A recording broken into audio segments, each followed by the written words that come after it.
লাউয়ের বীজ রোপণ করার উপযুক্ত সময় কোনটি? এই প্রশ্নের উত্তর জানতে চেয়েছেন আমারই এক বন্ধু আমার ভিডিওর এক কমেন্ট বক্সে। তো আমরা যারা শীতপ্রধান দেশে থাকি, বিশেষ করে ইংল্যান্ড, ইউরোপ, কানাডা, এই সমস্ত দেশগুলোতে থাকি, সরি অস্ট্রেলিয়া বলবো না, কারণ অস্ট্রেলিয়াতে এখন শীত পড়া শুরু করবে। তো আমরা যারা শীতপ্রধান দেশে থাকি, যে সমস্ত শীতপ্রধান দেশ নভেম্বর থেকেই শীত পড়া শুরু করে দেয় এবং একদম জানুয়ারি পর্যন্ত প্রচন্ড শীত থাকে, আমরা কি করি যে জানুয়ারি থেকেই কিছু কিছু বীজ আমরা রোপণ করতে শুরু করি। যেমন মরিচের বীজ, বেগুনের বীজ একদম জানুয়ারির শেষে সেই বীজগুলো আমরা রোপণ করি ঘরের মধ্যে, কারণ এই বীজগুলো থেকে চারা গজাতে অনেক সময় নেয়, প্লাস এই চারাগুলো থেকে গাছ বড় হতে অনেক সময় নেয়। কিন্তু লাউয়ের বীজ, করলার বীজ, কুমড়ার বীজ, এই ধরনের যে লতানো গাছগুলো আছে, সিমের বীজ, তো আমরা এই বীজগুলো কখন মাটিতে দেব সেটাই জানতে চেয়েছেন। তো যে সমস্ত লতানো জাতীয় গাছ আছে, যে এই গাছগুলো একদম বেয়ে বেয়ে উপরে উঠে যায়, তো সেই সমস্ত বীজগুলো আমরা চেষ্টা করব মার্চের মিডলে বা মার্চের শেষের দিকে দেওয়ার। কারণ অনেকে বলেছে এপ্রিলে দিলে কি চলবে কিনা। এপ্রিলে দিলে অনেক সময় দেখা যাবে যে এগুলো থেকে এপ্রিলে দিলেও হয়, কিন্তু সেক্ষেত্রে যেটা হয় যে সেগুলো থেকে চারা তৈরি হতে অনেকটা সময় নেয়। তারপর যদি চারা না উঠে আবার দেখা যায় একদম এপ্রিলের শেষের দিকে বীজ দিতে হয়। সেক্ষেত্রে কি হয় যে সময় মতো আমরা গাছগুলো থেকে ফসল পাই না।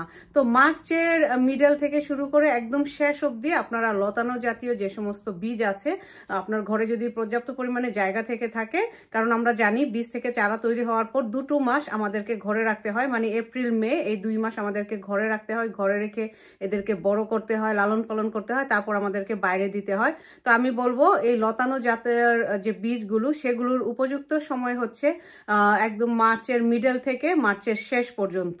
তো আপনারা মার্চের শেষে দিয়েও যদি দিয়ে দেন কোনো সমস্যা নেই, আপনারা 3rd উইকে দেন, 4th উইকে দেন, কোনো সমস্যা নেই। আশা করছি সেগুলো থেকে চারা খুব সহজেই তৈরি হয়ে যাবে।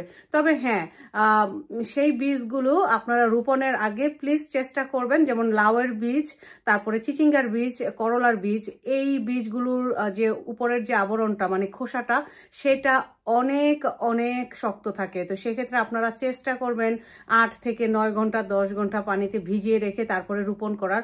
আর বাকি যেগুলো আছে, যেমন সিমের বীজ, সেটার স্কিন অনেক পাতলা, এটাকে আপনারা 3 ঘন্টা ভিজিয়ে রেখেই মাটিতে দিয়ে দিতে পারেন। বা অন্যান্য আরো যে সমস্ত লতানো জাতীয় আপনার গাছ আছে, সেগুলো আপনারা চাইলে পরে দিতে পারেন। যেমন ধুন্দুলের গাছ, ধুন্দুলের বীজটা অনেক সফট থাকে, তারপরে কুমড়ার বীজটা সেটা অনেক সফট থাকে। আপনারা 3 থেকে 4 ঘন্টা ভিজিয়ে রেখে সেটা মাটিতে দিয়ে দেবেন মার্চের মিডল থেকে শুরু করে শেষের দিকে পর্যন্ত, দেখবেন চারা গজিয়ে গেছে। আরেকটা ব্যাপার, ইম্পর্টেন্ট ব্যাপার, বীজ অবশ্যই বুঝে শুনে রোপণ করবেন, কারণ বীজ যদি পুরনো হয় সেই বীজ পচে যাবে, সেই বীজ থেকে চারা তৈরি হবে না। আর যদিও চারা তৈরি হয়, আপনি সেগুলো থেকে ভালো ফসল পাবেন না। তো বীজের মানটা আপনাকে বাছাই করে নিতে হবে বীজ রোপণের আগে। তো আমি এই ভিডিওর মাধ্যমে, ভিডিওটা আর বড় করছি না, এই ভিডিওর মাধ্যমে আমি আপনাদের সাথে শেয়ার করলাম যে কখন আপনারা বীজ রোপণ করতে পারবেন, কোন বীজটা কোন সময় রোপণ করতে পারবেন এবং কিভাবে রোপণ করতে পারবেন। তো আজকের মতো এই পর্যন্তই।